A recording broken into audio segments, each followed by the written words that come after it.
자, 여러분은 이번 주에 이제 기독신문의 칼럼을 보니까 이렇게 못 벗는 마스크, 또 안 오는 예배당이라는 그런 제목의 이제 기사가 있더라고요. 이게 어떤 내용이냐면 한 2년 동안 우리가 이제 마스크를 쓰고 다녔잖아요. 근데 정부 방침에 마스크를 벗어도 됩니다. 마스크를 벗고 다니세요 했는데 의외로 사람들이 이제 익숙한 거예요. 마스크를 잘 벗지를 않아요. 왜냐하면 내가 이제 한 2년 넘게 살아온 이 방식 때문에 나름대로 다 이유가 있을 겁니다. 안전을 위해서. 또 여성분들은 화장하는 것, 이제 안 한 것 참 편했는데 벗으려니까 또 귀찮은 것도 있고 여러 가지 어떤 사정들이 있을 거예요. 자, 그리고 또 안 오는 예배당. 우리가 초기에 이 공동체의 건강과 안전을 위해서 나 자신도 지키고 또 함께 예배드리는 우리 성도들의 안전을 지키고 또 대사회적으로 우리가 이렇게 전염하는데 두려움이나 염려가 되지 않도록 잠시 이제 온라인의 방식으로 바꿨어요. 그런데 이게 한 2년여 넘는 시간을 딱 지나오다 보니까 여기에 이제 익숙해진 거죠. 어떤 의미죠? 예전에는 막 이 주차장 오면 이 좁은 주차장을 대고 또 열심히 걸어와서 또 이 안내하는 데 따라 이리저리 이 불편함들이 많았는데요. 집에서 드리니까 내가 원하는 시간 또 내가 편안한 마음으로 자세로 예배를 드릴 수 있어요.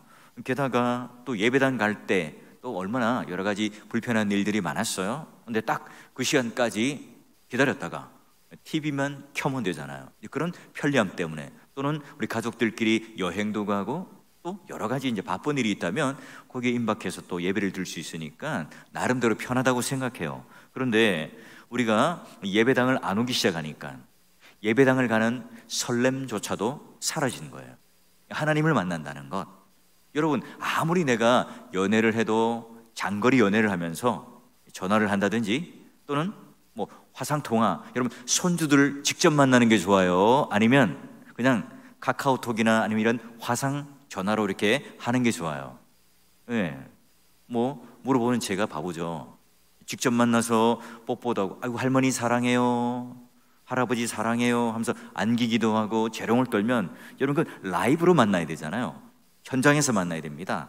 자, 이제 그런 어떤 설렘들, 이제 이런 것들이 어느샌가 이제 식어지고 또 없어지기 시작했어요. 이제 혹여 우리가 이제 이런 하나님과 대면하고 예배를 드리는 이 공동체가 함께 와서 예배를 드리는 이 모든 것들이요, 이제 영적인 어떤 침체, 내가 이제 거기 익숙해진 어떤 이 삶에서 벗어나서 한 걸음 나오는 것 자체가 굉장히 어떤 힘든 마음의 결단과 용기를 가져야 되는 그런 순간이 온 거예요. 그런 내용의 이제 기사의 칼럼이었어요. 자, 오늘 하나님께서 우리에게 똑같이 이런 우리가 이제 이때 익숙해 있던 이 모든 상황에서 또는 우리가 좀 침체해 있던 그런 상황에서 벗어나서 하나님 앞에 좀 역동적인 힘 있는 이 신앙생활을 어떻게 할 수 있을까? 오늘 에스겔 37장의 말씀을 가지고 여러분과 함께 그런 해법을 찾아보려고 해요. 여러분, 에스겔 37장은요 너무나 유명하죠. 뭐 에스겔 많은 환상들을 하나님께서 보여주셨어요. 그런데 그런 많은 환상들 중에도요 가장 대표고요, 또 성경에서도 대표할 만한 그런 이야기이기도 하고 환상이기도 하죠.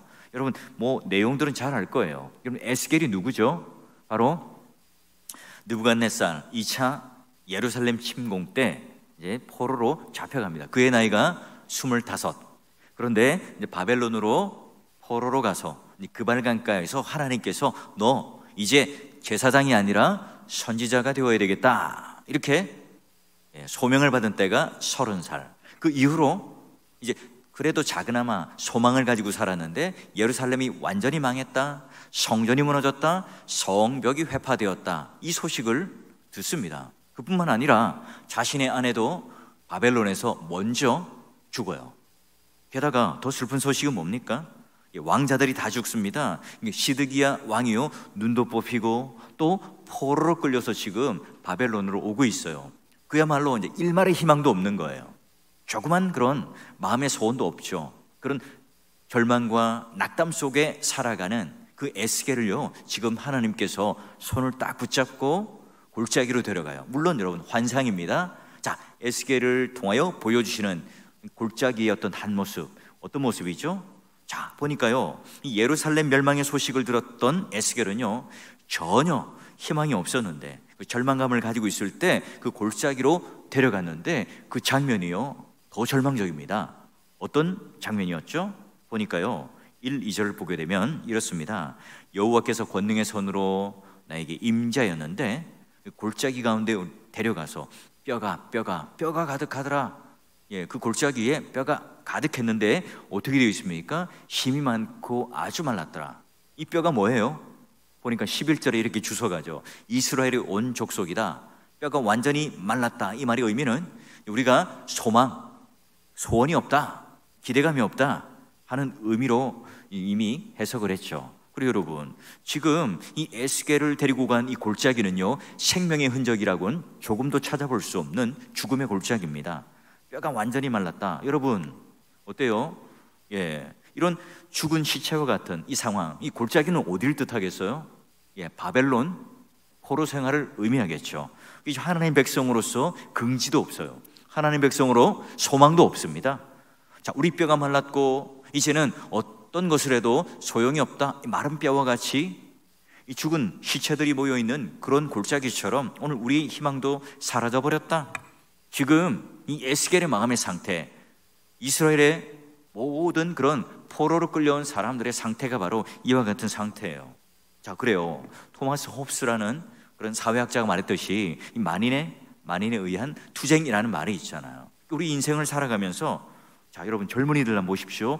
꿈이 있어야 되고 야망이 있어야 됩니다. 그런 젊은이들이 어때요? 바늘만한, 이 지구멍만한 취업의 문을 뚫기 위해서 애쓰고 노력해요. 공부에 매달리죠. 대학 가도 예전에는 여러분 어때요? 대학 가면 미팅도 하고 놀러도 다니고 여행도 가고 그랬잖아요. 근데 지금 대학생들 보면 또 학원을 다녀요. 또 스펙을 쌓고 또 공부를 하고 있습니다. 왜요? 취직하기 힘드니까요. 취직을 못하면 또 결혼을 못하니까요. 그런 어떤 강박관념 속에 우리 젊은이들이 살아가요. 그 정서가 우리 때와는 달리 대학생 하면 낭만이 있었죠. 마음의 여유가 있었잖아요. F를 맞아도, 또 내가 시험을 좀 못 쳐도, 그런 것 때문에 내가 막 마음이 위축되지는 않았어요. 근데 지금 마음에 여유가 없습니다. 우리 젊은이들이요. 게다가 여러분, 우리가 온 힘을 다해 공부를 하지만 미래가 없죠. 우리 직장인들은 또 어때요? 회사의 가정한 업무를 통해서 지금 내 진액이 다 빠질 정도로 헌신하고 수고하고 노력했기 때문에 마치 마른 뼈와 같이 바싹 우리의 정서, 우리의 체력, 우리의 마음까지도 말라있지는 않습니까? 사람들이 또 너무 바빠요. 일상에 쫓겨요. 여유가 없으니까요. 우리의 소원도 말라버리고 우리가 이 즐거움도 말라버리고 찬양도 말라버렸죠. 그리고 지금 이 코로나19 이후에 우리도 지금 빡빡하니까 이웃에 대한 사랑도 말라버렸습니다. 예수를 믿지만 나를 사랑해요. 돈을 더 사랑합니다. 그러니 내가 예수를 믿었던 그 뜨거운 열정, 하나님에 대한 사랑, 우리의 신앙에 대한 열정들도 식어지고 말라져 버렸죠. 이 주위 사람들을 바라보면서 빛과 소금의 역할을 다하며 또 그리스도인으로서 이 사람들 앞에 영향력을 주던 그런 아름다운 모습, 이 교회가 가지고 있었던 뜨거운 사랑, 이런 것들이 식어짐으로 말미암아 이 세상 사람들은 교회를 향하여 또한 메말라 보여요. 세상은 어때요? 끊임없는 환난과 기근과 이 전쟁의 소식으로 말미암아 이 골짜기에 뼈들로 가득하죠. 여러분, 신문을 펼치거나 또는 뉴스를 바라보게 되면 우리 마음이 답답해요. 지금 이 시기에 전쟁이라뇨. 그리고 또 수많은 어떤 우리가 대통령도 바뀌고 정권도 바뀌고 뭔가 이렇게 미래가 밝아야 하는데 그렇지 못한 이유가 뭐예요? 여러분, 이 조국 교회는 어떻습니까? 출산율이 떨어져요. 이제 인구 절벽이 왔어요. 근데 이게 서서히 지금 교회 안에도 밀려옵니다. 갈수록 여러분 유아 세례 이제 하는 것을 보기가 힘들지 몰라요. 이게 이제 주일학교로 여파로 밀려오게 되죠. 게다가 예전에 어떻습니까? 학생 복음 운동을 했던 젊은이들, 대학생들 막 캠퍼스를 누비고 다니면서 전도도 하고 선교도 가고 수련회도 가고 낙도, 시골 이런 쪽에 가서 여러분 또 그들이 수련회도 하고 또 봉사도 했던 너무나 이렇게 역동적인 모습이 있었어요. 근데 지금 오늘은 어떻습니까? 여러분, 예전처럼 막 복음을 들고 표효하는 호랑이처럼 막 전국 곳곳에 누비고 전 세계에 누비던 그런 어떤 우리의 이 젊은의 모습들이요, 어느샌가 사라져 버렸어요. 마치 우리의 심정이 마른 골짜기가 된 것처럼 우리 이제 젊은 세대도 이와 같은 마른 골짜기가 되고 있지는 않습니까? 우리가 이런 마른 골짜기를 보면서 어떤 생각이 들까요? 어떤 마음이 들죠? 여러분, 그런 상황 가운데 이 에스겔이요, 가뜩이나 지금 마음의 절망과 낙담이 가득한데 하나님께서 지금 데려간 곳이 뭔가 좀 화사하고 이쁘고 희망적이고 딱 보면 힐링이 되는, 뷰가 좋은 파도가 치는 바닷가라든지 아니면 산세가 멋진, 그래도 운무가 딱 끼어있는 그런 어떤 멋진 산에 데려가서 차 한잔 딱 하면서 여기 있으면 힐링이 되잖아요. 근데 지금 그냥 딱 보면 답답한 죽은 뼈들로 가득한 그 골짜기로 지금 에스겔을 데려가요. 내 마음도 답답하고 눈에 보이는 모든 것도 지금 절망적입니다. 이때 하나님께서 뭐라고 질문을 던지죠? 자, 이렇게 질문을 던집니다. 3절 보시면, 인자야, 뼈들이 능히 살 수 있겠느냐? 에스겔의 대답은요, 주 여호와 주께서 아십니다. 자, 여러분 한번 이 시대의 언어로 한번 제가 설명해 보죠. 제가 이제 교역자들과 함께 왕갈비탕을 먹으러 갑니다. 이제 제가 묻죠. 목사님, 과연 이 뼈가 살아나겠습니까? 지금 맛있게 이제 우리 갈비를 뜯고 있는 목사님 깜짝 놀라 저를 쳐다보고, 목사님, 지금 갈비탕을 잘못 드셨어요? 그럼 생뚱맞은 질문을 하세요. 갈비 잘 뜯고 이렇게 맛있게 먹고 있는데 아유, 갈비맛 떨어져요. 그만하세요. 그렇게 하지 않겠어요? 근데 지금 마찬가지입니다. 하나님께서는 지금 에스겔에게 상상도 못할 질문을 던져요. 그래요. 왜 하나님께서는 이런 질문을 하셨을까요? 그래요. 하나님께서 이런 질문을 하는 것, 사람을 찾는 것, 또 이런 하나님께서 굉장히 근원적인 질문을 던질 때는 이유가 있죠. 뭐래요? 하나님께서 그 반대로 그렇게 하시겠다는 거예요. 자, 그래요. 그래서 죄를 지었던 이 아담을 부를 때나 또는 호렙산에 도망가서 숨어있던 그 두려움에 떨고 있던 엘리야에게도 하나님께서 뭐라고 말하십니까? 아담을 부르시면 내가 어디 있느냐? 하나님께서는 지금 아담이 어디 있는지 몰라서 묻는 게 아니잖아요. 그에게 지금 다가가서 이제 치료하시고 회복하시고 세워주기 위해서 다시 이제 이 관계의 끈을 만들기 위해서 부르는 거예요, 이름을. 또 엘리야도 마찬가지입니다. 예, 그런 호렙산 이 동굴 안으로 딱 들어가 있을 때 하나님께서 찾아가요. 야, 어찌하여 너 여기에 있느냐? 그 이유를 몰라요? 하나님 아시죠? 자, 이 엘리야, 바로 이 아방 이세벨이 하나님 말에 두려움 때문에 자기도 모르게 발걸음을 옮겨서 광야, 거기서 또 하나님께서는 로뎀나무 아래에서 그를 회복시켜 주었지만 마음까지 완전히 회복되지 않았고요, 결국은 호렙산까지 도망을 가서 그 굴에 숨었어요. 몰라요. 하나님이 끝까지 추적하시잖아요. 그래서 그 추적에서 엘리야에게 묻고 있습니다. 네가 왜 여기 있느냐? 예, 이 질문의 의미는 뭘까요? 자, 바로 내가 이제 너를 다시 회복시키고 다시 새로운 역사를 시작하겠다. 그렇게 하기 위해서 지금 아담아 어디 있느냐? 엘리야야, 내가 왜 여기 있느냐? 이렇게 물어요. 이때 여러분 엘리야는 뭐라고 대답을 하죠? 자, 주 여호와 주님은 아십니다. 이런 긍정적인 대답입니까? 부정적인 대답입니까? 이게 해석도 갈려요. 근데 여러분 우리가 좀 긍정적으로 보자고요. 자, 이런 말이죠.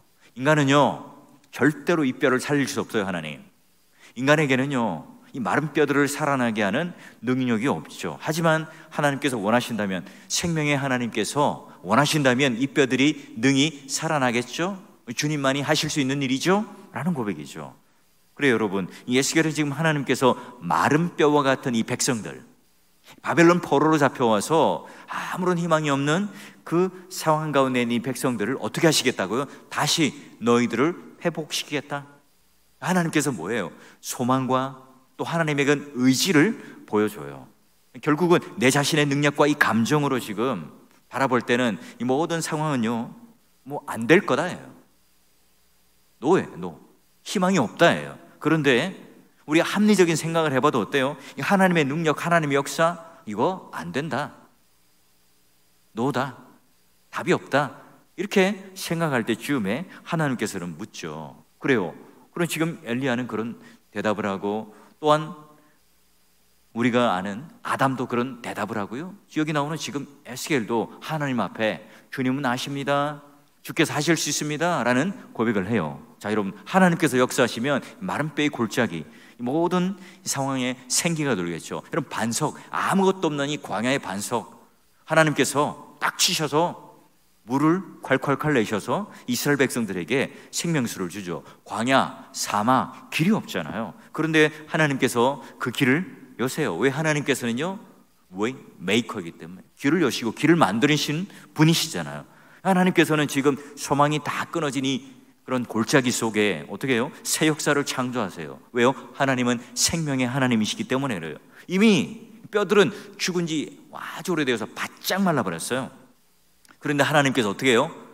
이제 새 역사를 시작할 때 결론적으로 이 뼈들이 어떻게 됩니까? 그냥 그저 살아나고 사람이 되고 인격이 된 게 아니라 뭐가 된다고 그랬어요? 큰 군대가 되리라.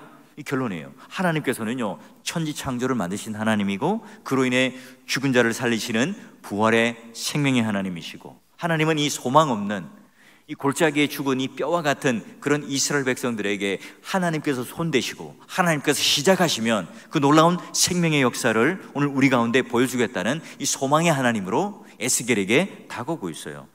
여러분, 오늘도 우리들에게 묻죠. 하나님께서 지금 여러분들에게 묻습니다. 이게 에스겔에게만 묻는 질문이 아닙니다. 에스겔아, 이 뼈가 능히 살아나겠느냐?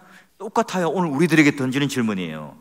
바로 우리 교회가 능히 살아나겠는가? 너희 가정이 능히 살아나겠느냐? 너희가 과연 너의 침체된 신앙이 회복되어지고 치료받겠느냐? 한국교회가, 조국교회가 능히 하나님 앞에 살아나겠느냐? 지금 이 질문을 우리에게 던지고 있습니다. 여러분 어떠세요? 여러분의 개인에게, 여러분의 가정에게 묻고 있습니다. 여러분의 가정이 능히 살아나겠느냐?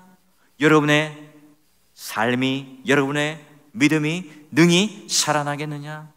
여러분 아멘으로 대답하셨어요? 여러분 그게 오늘 우리에게 믿음으로 하나님 앞에 소망의 하나님으로, 나에게는 그런 능력과 힘이 없지만 오늘 생명을 살리시는 그 하나님이 하신다면, 그럼요, 주 여호와여, 주님은 하실 수 있죠. 주님은 하시는 분이죠 라는 고백으로 지금 에스겔은 화답을 합니다. 그래요. 오늘 그러면 방법이 뭐냐는 거예요. 방법이. 자, 그러면 하나님께서 지금 이 에스겔에게 그 방법을 주시는데, 바로 중요한 것, 오늘 하나님께서 말씀을 지금 이 에스겔의 입에 넣어줘서요 대언을 하게 합니다. 자, 4절 5절 볼까요? 보니까요, 너는 이 모든 뼈에게 뭐예요? 대언하여 이르기를, 너희 마른 뼈들아, 이스라엘 백성들아, 무너진 가정들아, 깨어진 그런 사회야, 오늘 우리가 일어서야 할, 회복해야 할 우리 개인의 신앙아, 여호와의 말씀을 들을지어다. 주 여호와께서 이 뼈들에게, 죽은 시체와 같은 우리들에게, 절망뿐이고 소망이 없는 우리들에게 이같이 말씀하시기를, 뭐라고요? 내가 생기를 너희에게 들어가게 하리니 너희가 살아나리라. 너희 위에 힘줄을 두고 살을 입히고 가죽으로 덮고 너희 속에 생기를 넣으리니 너희가 살아나리라. 또 내가 여호와인 줄을 너희가 알리라 하셨다 하라. 죽은 자들이 어떻게, 여러분 하나님 말씀을 듣죠? 오늘 하나님께서는 어때요? 그 말씀이 살아 운동력이 있죠. 그래요. 양날이 선 칼날을 하기 때문에 우리 영과 혼과 골수를 쪼개기까지 하셔서 오늘 우리에게 바로 그 말씀 자체가 생명력이 있어서 우리를 살려내요. 그 뼈를 향하여 대언하죠. 그리고 뼈가 살아납니다.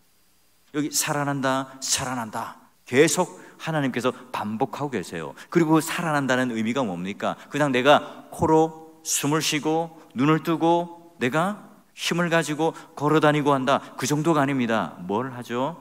아무것도 몰랐던, 아무것도 인식하지 못했던 그들이요, 이제 내가 여호와인 줄을 너희들이 반드시 알리라 하셨어요. 그래요.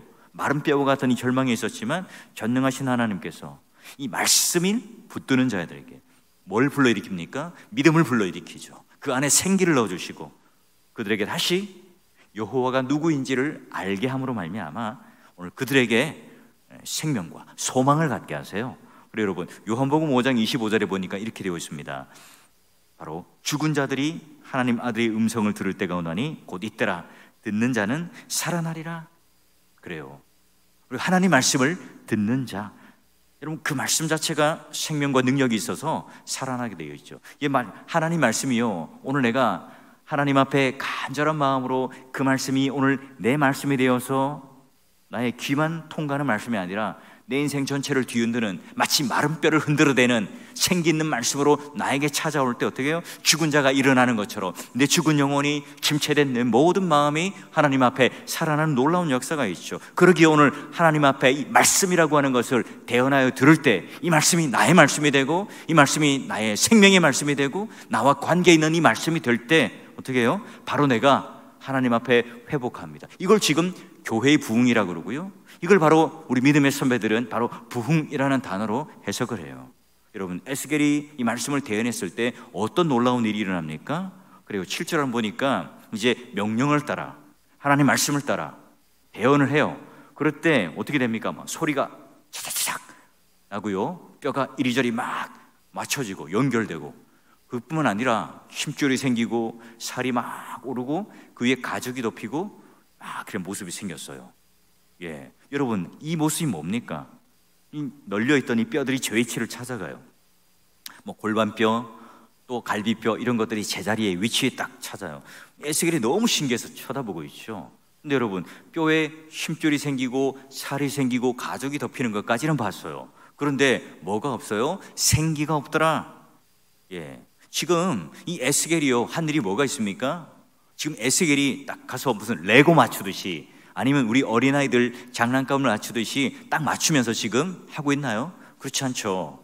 그건 대언했을 뿐이고요, 알아서 지금 모든 것들이 다 맞춰주고 있습니다. 만약에 여러분, 에스겔이요 열심히 지금 자기가 맞추면 어떻게 되겠어요? 어긋나죠.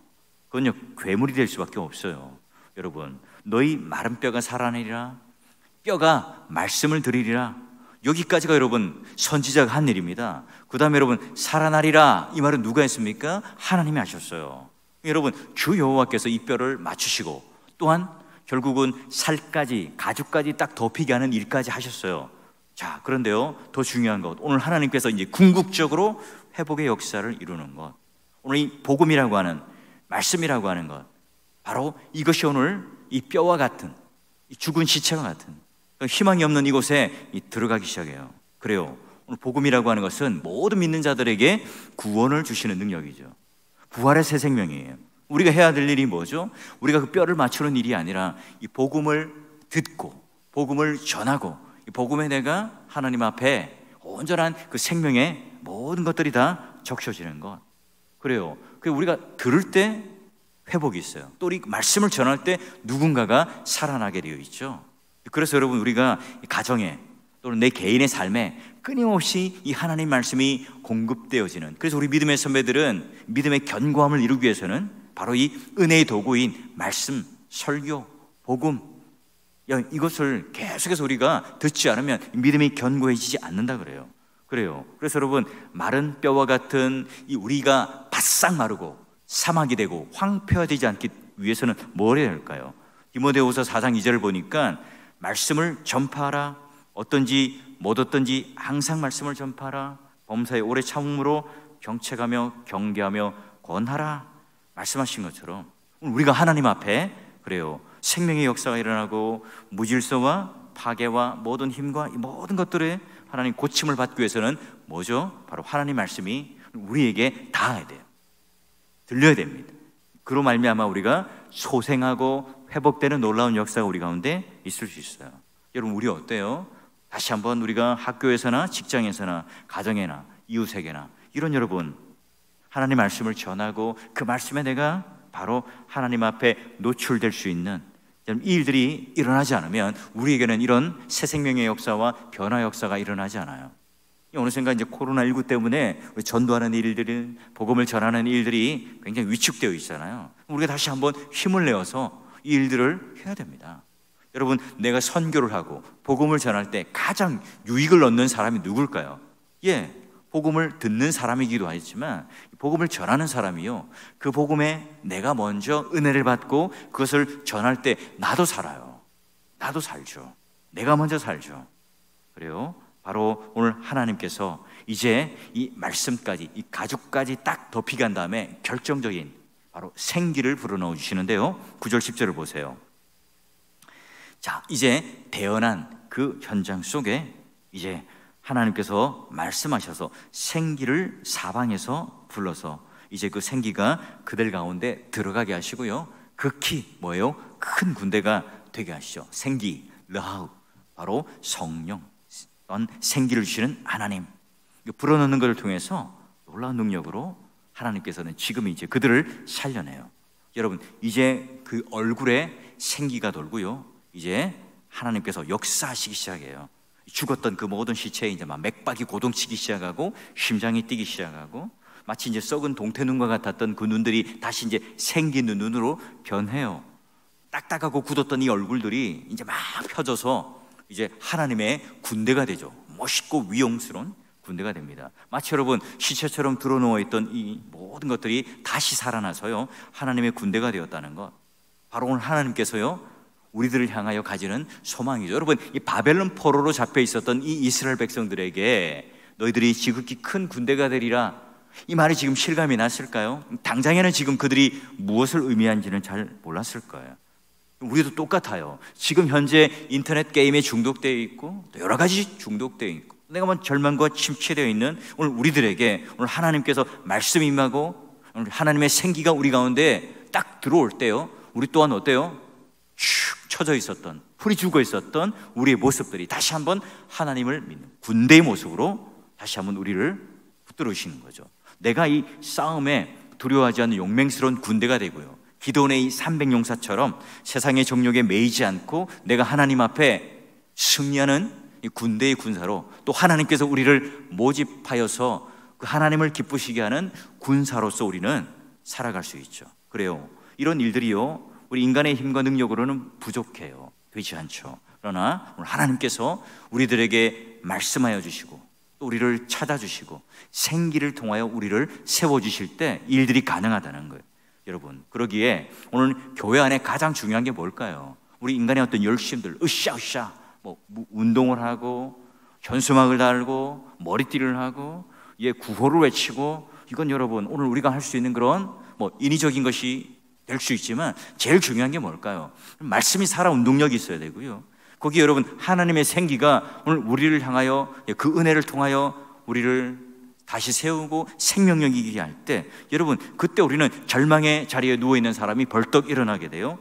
또한 불평과 원망 가운데 있는 모든 사람들이 다시 한번 하나님을 찬양하는 군대가 되겠죠. 하나님의 그 지극히 큰 군대가 되어서 우리가 그 인생의 그늘진 골짜기, 이 사망의 골짜기 속에서 다시 우리가 살아나서요, 오늘 하나님께서 우리를 향하여 어떻게 그 인생을 들어 쓰시는가, 이 마른 뼈와 같은 우리를 어떻게 하나님이 군대로 우리를 사용하실 건가, 그 기대감을 가지고 우리는 다시 일어날 수가 있어요. 자, 그래요, 바로 우리가 그런 하나님을 향하여 외치고 소망하는 것, 우리 시편 42편을 한번 볼까요? 내 영혼아, 내가 어찌하여 낙심하며 어찌하여 내 속에 불안해하는가. 너는 하나님께 소망을 두라. 그가 나타나 도우심으로 말미암아 내가 여전히 찬송하리로다. 낭만 가운데 있었던, 불안 가운데 있었던 시인이요, 이제 낙심과 낭망이 아니라 여호와를 향한 소망과 앙망을 함으로 말미암아 오늘 하나님께서 함께 하시는, 마치 이 골짜기에 마른 뼈와 같은 그런 상황이었지만 오늘 하나님께서 우리를 부르시고 또한 우리를 향하여 말씀하여 주시고 생기를 불어넣으실 때 여러분의 개인, 여러분 가정, 직장과 사업터 또 우리의 모든 교회 공동체 위에 오늘 하나님께서 다시 한번 그냥 그저 살아나는 것뿐만 아니라 지극히 큰 군대가 되어서 하나님께서 기뻐하시는 뜻대로 가는 곳마다 마귀나 사탄, 악한 영, 유혹, 죄의 시험 이런 것에 우리가 처절하게 넘어지는 그런 시체가 되는 것이 아니라 오히려 하나님의 능력을 덧입은 군대가 되고 군사가 되어서 여러분 영적으로 힘있고 능력 있는 승리하는 그런 하나님의 군대로서 하나님께서 합한 모집한 자로서의 기쁨을 드리는 여러분 되셔서 우리가 다시 한번 영적 침체 또는 우리의 모든 이 상황 가운데 좀 나태하고 또 뒤로 물러나 있었다면 오늘 이 시간 하나님 앞에 그런 말씀과 생기를 다시 한번 부어주셔서 하나님의 군대가 되어서 역동적이고 힘있는 하나님의 사역자 또 말씀을 붙들고 살아가는 성도가 될 수 있도록 해달라고, 작은 예수, 작은 천국을 이루는 가정이 될 수 있도록 해달라고 여러분 기도하며 나아가며 그런 기도의 응답을 받는 여러분 되시기를 주의 이름으로 간절히 축원합니다.